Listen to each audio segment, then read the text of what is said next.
All right. So now we're entering into the dashboard, what we consider the dashboard, for the first time. You'll notice that it brings us right to current coverage. So our first step is going to be entering in the existing plan designs or the current plan designs. Okay, we can see by the date, we're entering in the current plans for this date range. Now this blue bar represents a plan group header. Okay, and since we have no plan designs, it's empty, there's no cost associated with it.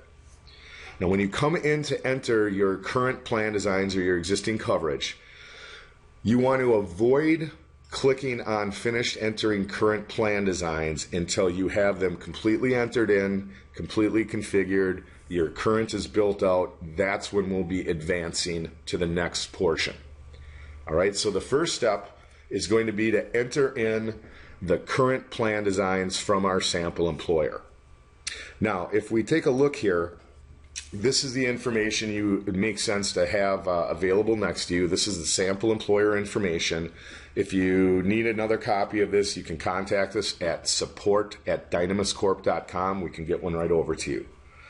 So here's our sample employer information. Here's what we're going to be using. What I would suggest is that you take a look and get an idea of the overview of this group. So what are the plans they have? What are the premiums they have? And this is what we will be using to enter in their current coverage.